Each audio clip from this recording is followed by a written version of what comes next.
Halo sahabat IKB, info dan opini kembali menjumpai Anda. Berikut adalah tulisan Pendeta Dr. Albertus Pati di halaman Facebooknya berjudul Gereja, Idiot, Imoralitas, dan Spiritualitas Politik. Sahabat, saat saya, dalam hal ini Pendeta Albertus Pati selaku penulis, mengatakan bahwa belakangan ini gereja-gereja semakin idiot, seorang pimpinan gereja langsung bereaksi keras. Apa hakmu menyebut dan menuding gereja idiot? Mendengar ungkapan gereja idiot, ia emosi dan langsung bereaksi.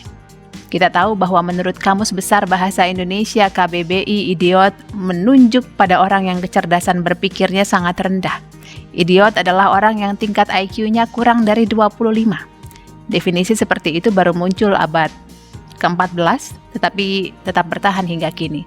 Ini yang menjadi penyebab idiot diartikan sebagai fool atau stupid alias dungu atau goblok. Definisi KBBI tentang idiot ini membuat sang pimpinan gereja tadi jengkel. Ia anggap penulis telah merendahkan kapasitas dan kualitas gereja. Nah sahabat, sebelum Anda ikut menghakimi penulis, mari kita telisik makna lain dari kata idiot. Kata idiot asal katanya adalah idiota, bahasa Latin, orang yang tidak mengenyam pendidikan apapun alias orang bodoh itu artinya. Dalam bahasa Yunani kata idiot berasal dari idiotas, yang berarti orang biasa atau warga negara biasa. Definisi lain dari idiot adalah kaum awam atau orang yang tidak memiliki kapasitas profesional pada bidang tertentu. Contoh, di lingkungan gereja istilah kaum awam menunjuk pada orang yang bisa saja ahli di bidang lain kecuali teologi. Jadi pada awalnya idiot bukanlah kata yang merendahkan. Kata idiot ini erat kaitannya dengan dunia politik. Di Yunani, tempat lahirnya sistem demokrasi, partisipasi masyarakat dalam politik sangat dihargai. Mereka yang tidak berpartisipasi akan dikritik habis karena tidak berkontribusi apapun. Dalam situasi ini, idiot bermakna orang yang egois dan bodoh yang tidak berpartisipasi dalam ruang publik.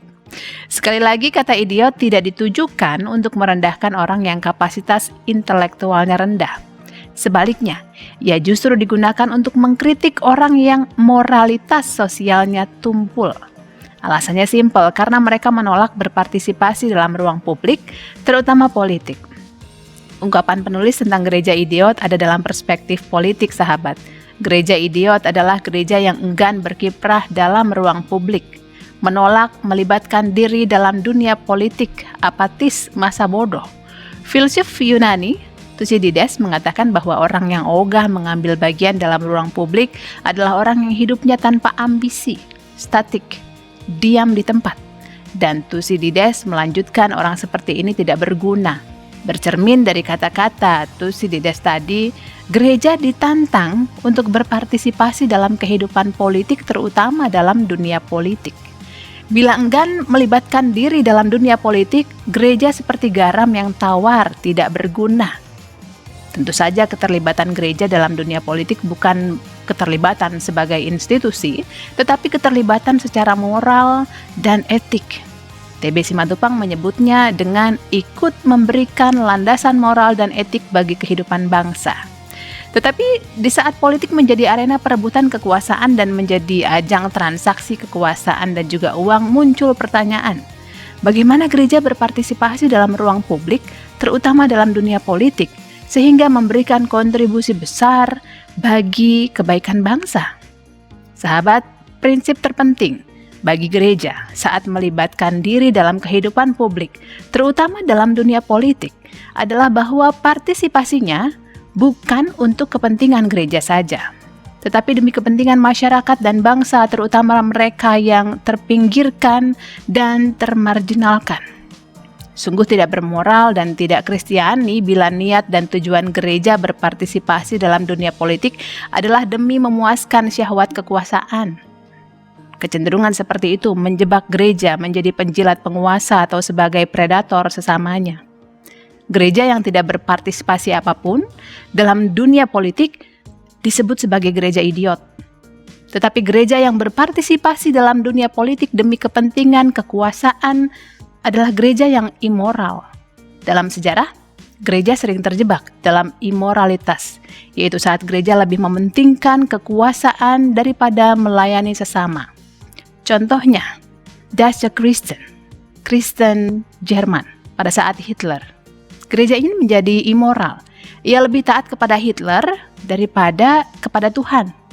Pada masa Hitler semua dosa politik dilakukannya, otoritarianisme, penindasan, ketidakadilan, diskriminasi rasial dan juga politik agama. Gereja yang tunduk pada Hitler ikut menjustifikasi kebencian dan genosida terhadap orang Yahudi dengan ayat-ayat kitab suci.